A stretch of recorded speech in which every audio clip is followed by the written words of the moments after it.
الله تعالی فی کتابه افحسبتم انما خلقناکم عبثا و انکم الینا لا ترجعون. آیا میپنداشتید که ما شما را بیهوده خلق کردیم و به سوی ما باز نمیگردید؟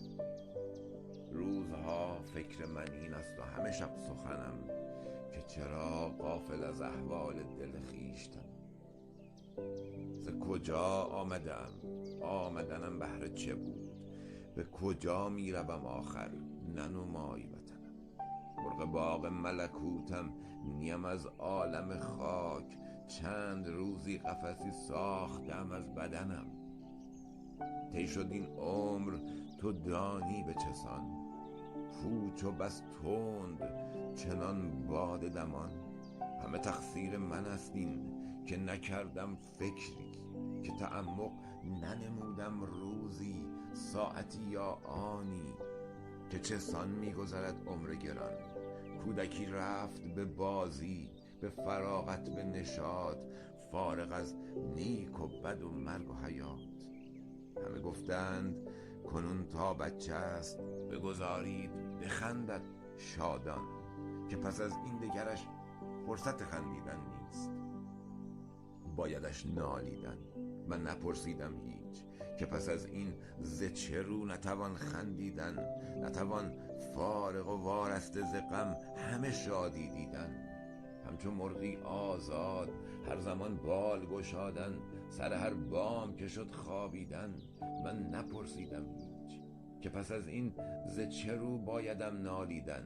هیچ کس نیز نگفت، هیچ کس نیز نگفت زندگی چیست، که چرا می آیی بعد از این چند صباح. به کجا باید رفت؟ به چه سان باید رفت؟ به کدامین توشه به سفر باید رفت؟ من نپرسیدم و کس نیز مرا هیچ نگفت. نوجوانی سپری گشت، به بازی، به فراغت، به نشاط، فارغ از نیک و بد و مرگ و حیات. همه گفتند جوان است هنوز، بگذارید جوانی بکند، بهره از عمر برد، کام روایی بکند. بگذارید که خوش باشد و مست، بعد از این باز ورا عمری هست. یک نفر بانگ برآورد که او از همکنون باید فکر فردا بکند. دیگری آوا داد که چو فردا بشود فکر فردا بکند. سومی گفت همان گونه که دیروزش رفت، بگذرد امروزش همچنین فردایش. با همه این احوال من نپرسیدم هیچ، که چه ساندی بگذشت.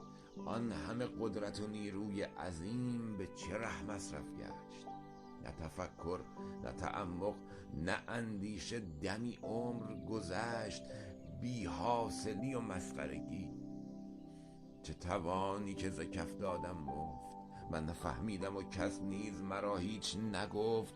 قدرت عهد شباب میتوانست مرا به خدا پیش برد، لیک بیهوده تلف گشت جوانی. هیهات هیهات آن کسانی که نمیدانستند زندگی یعنی چه رهنمایم بودند. عمرشان طی میگشت بی خود و بیهوده و مرا میگفتند که چو آنها باشم، چو آنها دائم فکر خوردن باشم، فکر گشتن باشم، فکر تأمین معاش، فکر ثروت باشم، فکر یک زندگی بی جنجال.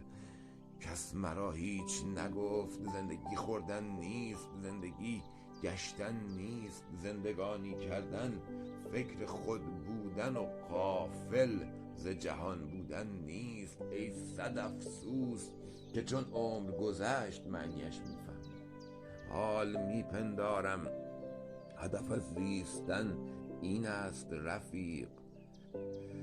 من شدم خلق که با عزمی جزم پای از بند هواها گسلم، پای در راه حقایق بنهم. با دلی آسوده فارغ از شهوت و آز و حسد و کینه و بخل، مملو از عشق و جوانمردی و زهد، در ره کشف حقایق کوشم.